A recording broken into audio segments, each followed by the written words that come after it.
Prologue. The Seventh Child. In the 4th month of the 1020th year of the reign of the Diamond Empress of Lucia, a son was born. He was the 7th living son of the Empress, and there was much hope that he would remain so. On the day of his birth, as was customary for children born of the Empress and the Most High, he was examined by a council of 12 clockwork men known as the Visigini. Their purpose was to ascertain the child's future. Theirs was the choice whether he would live or die.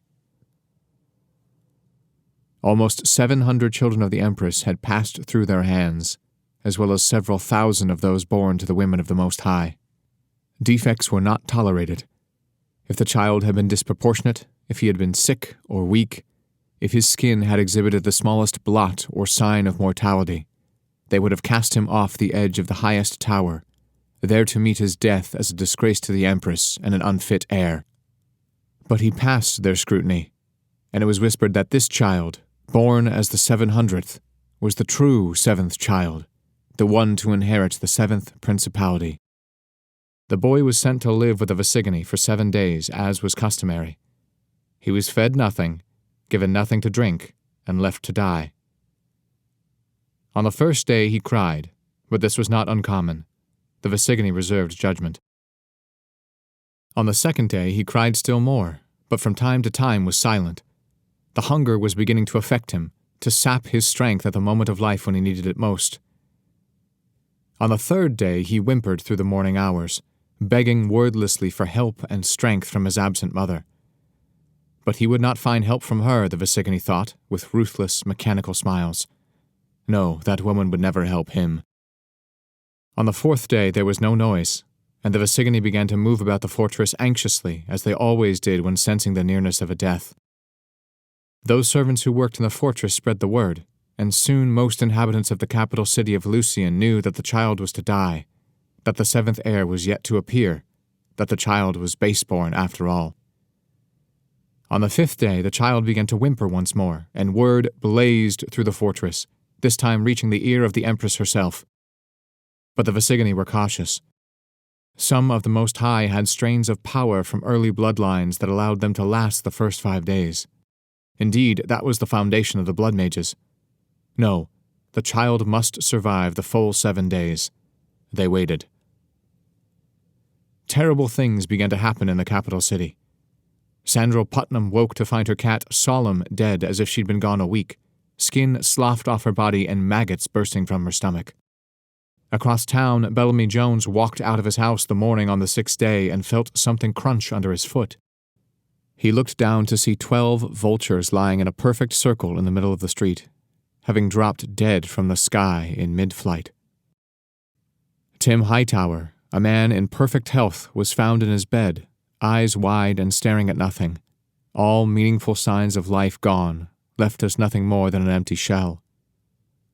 The Visigini saw and recorded these signs, and waited for the next dawn with whatever sense of anticipation their dusty, dry veins were capable of containing. On the 7th day, the child still lived, and not only did he live, he had grown, as if he were 7 months old instead of 7 days. He moved more easily than any child the Visigini had ever examined. His arms and legs were strong, his eyes bright and intelligent. His reactions were perfectly preserved, showing no sign of nerve or brain damage.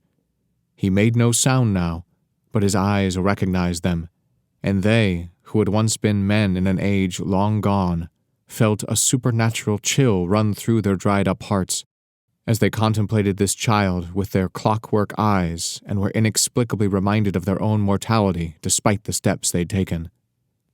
The boy was filled with such an abundance of life that they were almost blinded. The Visigini reported their findings to the Empress as she sat on the diamond throne.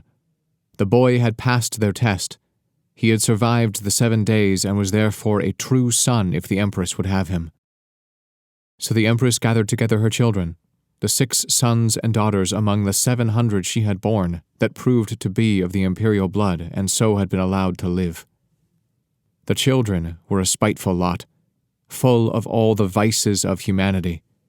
They were proud, greedy, lustful, and full of rage, as was their mother, the immortal Empress.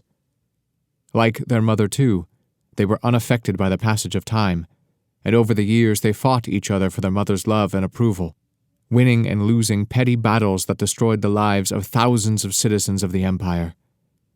Their mother pitted them one against the other, and they lived like hunted and wounded animals, all the while hating and loving her, and hoping for nothing more than a chance to do her will. It was to these creatures that the baby was brought.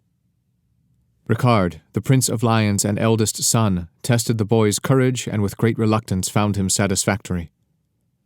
Joffred, the Prince of Eagles, tested his intuitive sight and mental alacrity, which he found adequate. Samantha, the Prince of Snakes, tested his cunning and perception, which she grudgingly agreed were acceptable.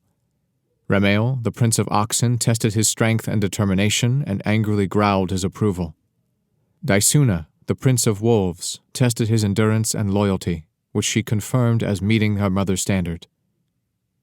And finally Tiffanel, the Prince of Foxes, tested his luck and ties to the strings of fate, and sardonically pronounced him fit. When the boy had passed each of their tests, the Empress herself took him into her arms. It was her place to judge the boy's ambition. She laid a single finger, long and cruel, on the boy's forehead, and reached into his soul for the final test. He failed. With a hissing cry, she flung the child from her. The boy began to cry in pain and fear, and the Empress, a hateful expression of disgust and contempt marring the perfect features of her ancient beauty, motioned sharply to the waiting guardians. The hulking men drew their swords and approached the child, ready to rend him limb from limb and display his body on the palace walls. But Joffred, the Prince of Eagles, stepped in front of them. The Empress spat out a single word, her crown burst into dazzling light, and the Prince of Eagles flew across the throne room, straight for one of the black stone walls. With a muffled thump, he crashed into the hard stone and fell to the floor. But despite this blow, he came immediately back to his feet, and without hesitation dashed forward, placing himself on his knees in front of his mother. The light from her crown grew even brighter, a light that made the world seem harsh and terrible. But before she could speak another word of power, he began to talk in a voice pitched so that only she could hear, gesturing toward his newborn brother, his eyes on his mother's feet. Slowly, her anger subsided. A smile crept across her face. This child had failed the Empress's test, the final test, and by all means should be killed and removed from her sight immediately.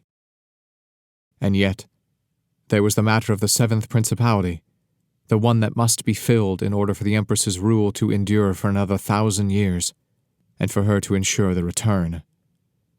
The Chamber of Seers, led by the ancient prophet, had read the auguries at the beginning of her rule, and though the die had been cast and the sacrifices given almost a millennium ago, the words still rang clearly in her ears.